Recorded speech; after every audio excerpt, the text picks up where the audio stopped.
The difference between the 5 and the 6 o'clock, you can see it in some of my hair blowing here, is that the wind is definitely picking up. Multiple residents here tell me that they received this letter from their landlord. It actually lifted off of the foundation, flipping over and on top of a neighboring trailer that was on the other side. I'm going to speak in kind of a soft tone now because we're having a moment of silence here behind me, but as you can see, all of these protesters right now have started to lay down in the middle of the intersection. Here, just in the last few minutes, I was able to get my hands here on the criminal complaint for both Bill Hintz and his wife, Michelle, and just within the last few minutes of reading through it, we've gotten a little bit of an insight. In 2019, officers took 163 guns off the street, a number that rose to 281 in 2020. Behind me down the highway about 5 miles is where Trooper Brooke Jones' Story was struck and killed by a Scots law violator back in March. 13 Investigates started asking questions back in July when a neighborhood association posted online that Officer Thurman would not be performing regular duties. And as you can see, volunteers taking the toys straight from the car, just basically in an effort to kind of reduce any of that unnecessary interaction. Belvedere, Freeport, Harlem, and Byron have not tested any schools in the last 10 years. That was hit the hardest by that storm yesterday. I want to get out of the way so you guys can see what's happening right here with these recovery efforts. They're working to pull this van out underneath of a trailer. Logging on from across the state, cosmetologists with a story to tell. This PUA thing, it sounded good at the beginning, but it's turned out to be a nightmare for so many of our members. PUA, or Pandemic Unemployment Assistance, is a federal program designed to provide relief to workers like cosmetologists who are typically self-employed or independent contractors, not qualifying for traditional unemployment. But now, the state is asking for that money back. They're asking $4,800 from me. And now I received a letter stating that I owe $20,000 in back payment. So it was all their mess up. During this process, how many of you have had to kind of, dip into your savings? I'm seeing head nods from most people. Brittany, okay. Brittany Welsh was told to repay roughly $5,000. That would dip into our family's income where maybe groceries are going to be hard. I wouldn't be able to pay for childcare. I mean, there's a whole spider web of effect if they actively pursue this. It's not just my business.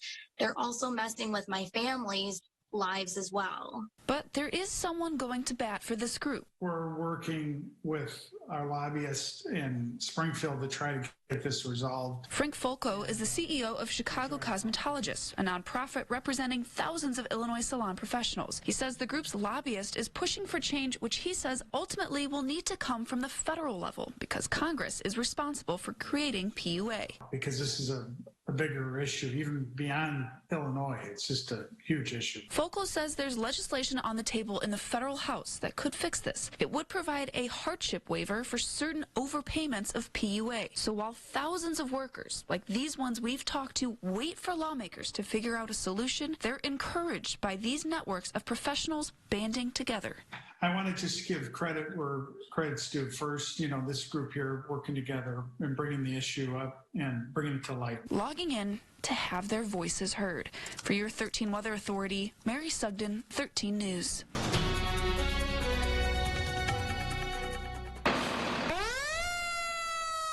In an emergency, 911, where's the emergency? every second is precious as you wait for first responders to answer the call.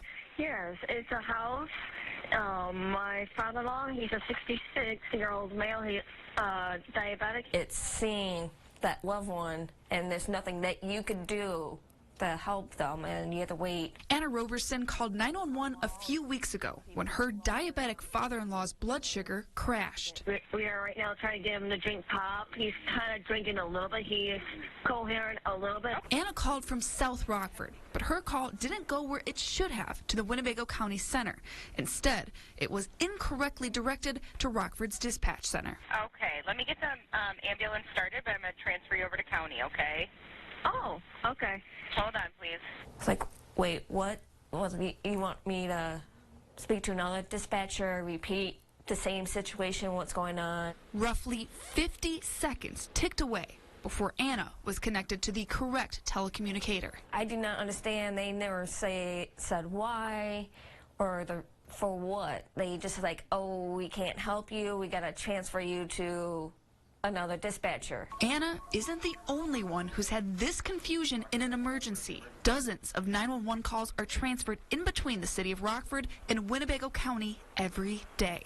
Of those calls, the average delay in the time we receive the call to when the county center picks it up is 56 seconds.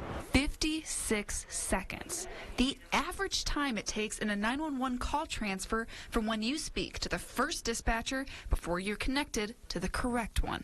That's a very scary thought that it can take up to a minute to transfer that call. Whether it's a person who's stopped breathing, a car crash, a massive heart attack, no matter the severity of the emergency, precious seconds could tick away if you're in Winnebago County. That's every second counts, so we want to drive down and decrease that time as best we can.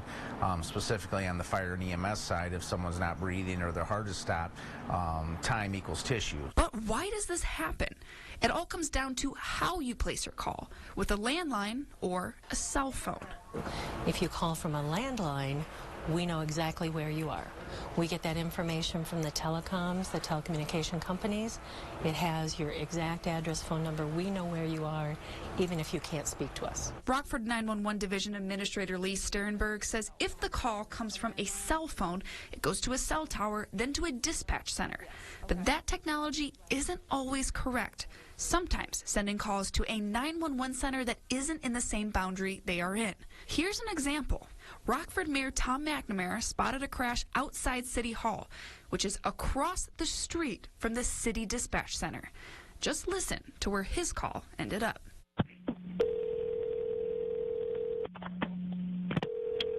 911, what is the emergency? Hi, this is Tom Axmer. Just calling to let you know there's an accident at 8th and 2nd Street right downtown near City Hall. Looks like 2 or 3 vehicles. Looks like there's an infant out there. A couple of other issues going on. Okay. Can you say the address again? It's at 2nd Street and East 8th Street right downtown right in front of City Hall. Okay, just give me one moment.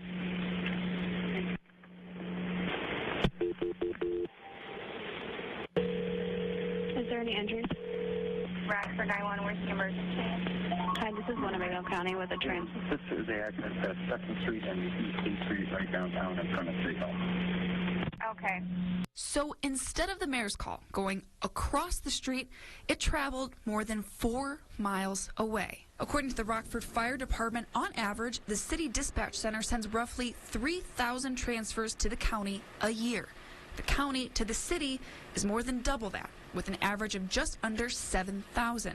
Chief Bergston says even if the call goes to the incorrect center, there's a chance the first dispatcher you speak to can send emergency units immediately. But that's not always the case. Sometimes dispatchers need more information or are tied up on other calls. We don't put anyone on hold on a 911 call. We initialize and do a direct handoff to the other 911 center to make sure that person is seamless, that they're lost, and that their emergency is being handled as quickly as possible. But is there a solution to the problem? The resolution to that would be doing all the call taking in one place.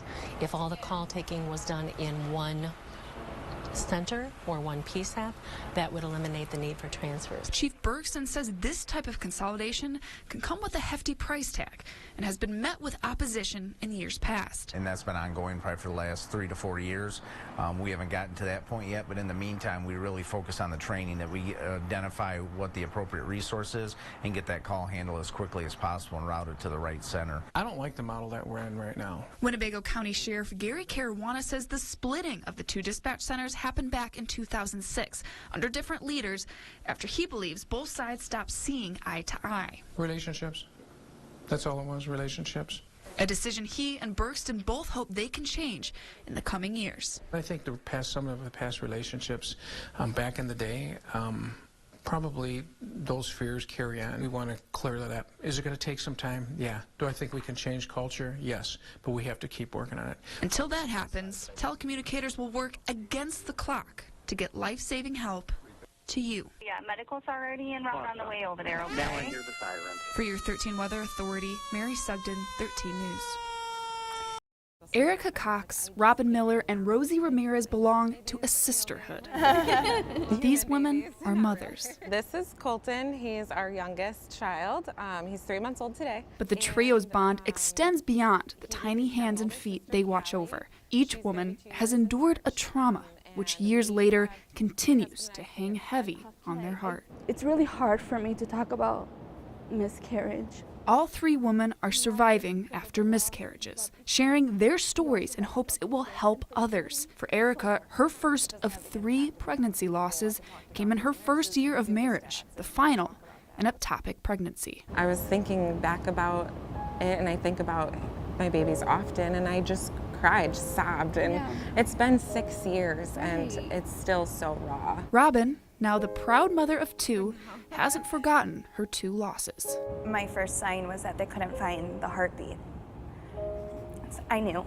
I knew nothing like the pain that I felt in that moment. Rosie's son is everything she's prayed for, but says he doesn't erase the agony that came before him. It's really hard for me to talk about miscarriage, not just because of the loss, but because we also have struggled with infertility. These 3 say the anxiety, fear, and pain continue to haunt them even through healthy pregnancies. It's on your mind constantly. Throughout every pregnancy, you're thinking about it. It's so amazing. It's just like you want to be happy, but you can't help but to also be full of fear. I was probably more stressed or nervous in my successful pregnancies than I was with my miscarriages. Each woman's pain is unique, yet each experience carries major similarities.